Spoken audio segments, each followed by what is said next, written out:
These are 9 Golden Age actors who reach fame, fortune, and public admiration, only to die broke and largely forgotten by the industry they helped build. Early Hollywood ran on short contracts and long hours, and financial security rarely entered the conversation. Many actors worked before unions, residuals, or pension systems existed, which meant paychecks stopped the moment roles disappeared. The shift from silent films to sound in the late 1920s and early 1930s made things worse, because careers built on screen presence alone could collapse overnight when voices or styles no longer fit studio expectations. And that's when hardship became visible, not just private. Pressure built as more stories reached the public, which pushed the industry to respond. 1. Judy Garland. Millions of dollars passed through Judy Garland's career, yet when she died in London on June 22, 1969, everything she left behind added up to about $40,000. The official ruling listed her death as an accidental barbiturate overdose. Debt followed her for years, and this is where the picture turns grim, because major profiles from her final period state she owed hundreds of thousands of dollars in IRS back taxes. Constant touring kept money coming in, but none of it settled the damage. Her voice never lost its power, but the finances never stabilized. The result was a life spent performing until the end, without the security that fame once promised. 2. Hattie McDaniel broke barriers on screen, yet her financial ending tells a different story. When she died in 1952, probate records reported an estate of less than $10,000, while the IRS claimed more than $11,000 in unpaid taxes. That imbalance forced the sale of property to satisfy creditors, which meant even in death, financial pressure followed her. And this is where history circles back, because decades later, her Academy Award disappeared from Howard University, adding another layer to her legacy. In 2023, the Academy presented a replacement Oscar, briefly returning attention to a career that ended without the security her achievements suggested. 3. Bela Lugosi. Dracula made Bela Lugosi famous, but fame did not translate into financial stability. When he died on August 16, 1956, the cash listed in his will totaled $1,000, with only modest additional assets. A long-standing rumor claims Frank Sinatra paid for his funeral, but here's the correction that matters, because credible summaries confirm that costs were handled by Lugosi's widow Hope and his former wife Lillian. The legend outlived the facts. His image became immortal, yet the man behind it spent his final years with declining work, health struggles, and little financial cushion. 4. Veronica Lake. Veronica Lake's image defined a generation, but her later life unfolded far from that glossy reputation.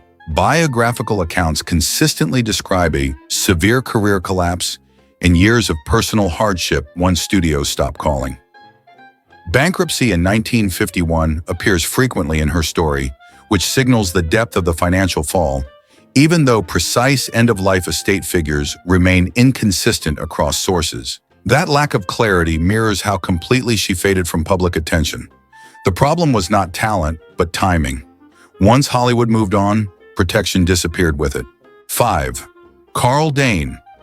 Carl Dane's success in silent films vanished when sound arrived, and the consequences were immediate.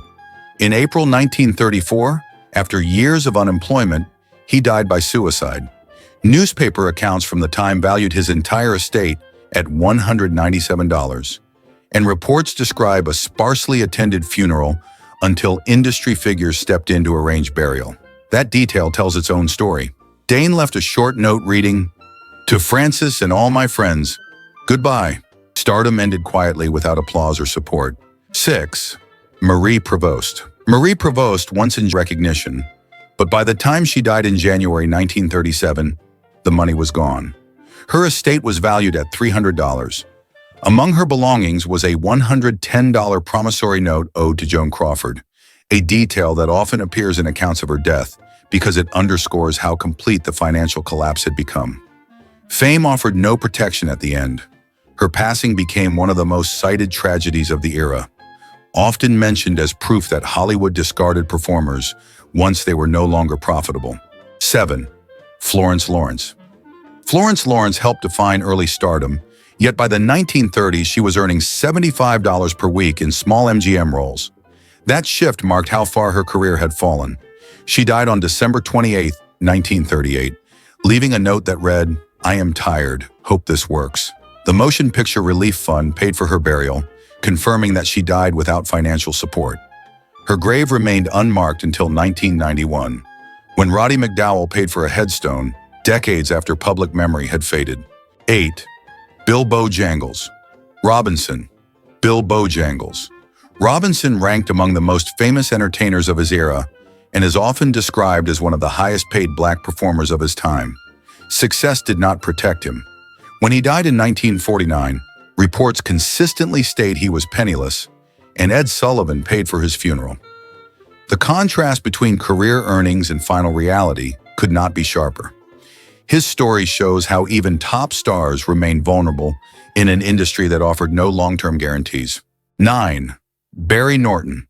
Barry Norton appeared in numerous films during the early sound era, yet later claims describe a quiet disappearance from Hollywood and a penniless death. Some sources state friends collected money for his cremation. Because these details rely on lower authority sources, the documentation remains incomplete, which itself reflects the fate of many supporting actors, whose endings were barely recorded. Obscurity, rather than fame, defined the final chapter. Conclusion. Taken together, these lives reveal a pattern that defined Hollywood's golden age far more than the studios ever admitted.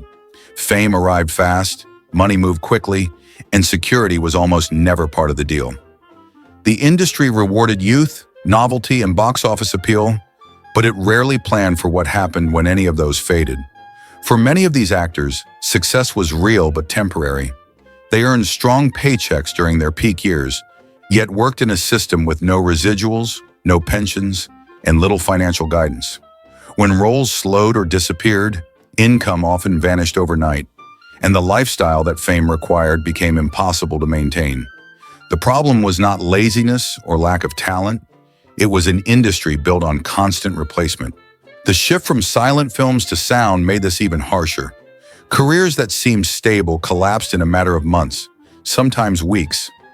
Actors who once filled theaters suddenly found themselves unemployable, and by the time the Motion Picture Relief Fund expanded into a broader safety net, many lives had already ended in poverty, isolation, or despair. What makes these stories linger is the contrast. These were faces audiences recognized, voices they trusted, performers who helped define what movies could be. Yet at the end of their lives, some were buried by charity funds, some left estates worth only a few $100s, and some were forgotten so completely that their graves remained unmarked for decades. Hollywood's golden age gave the world unforgettable images and performances, but it also left behind quiet casualties. Remembering these stories does not diminish the magic of old movies. It completes the picture. Because behind the glamour, the applause, and the bright studio lights were people whose careers built an industry, even when that industry failed to protect them in return.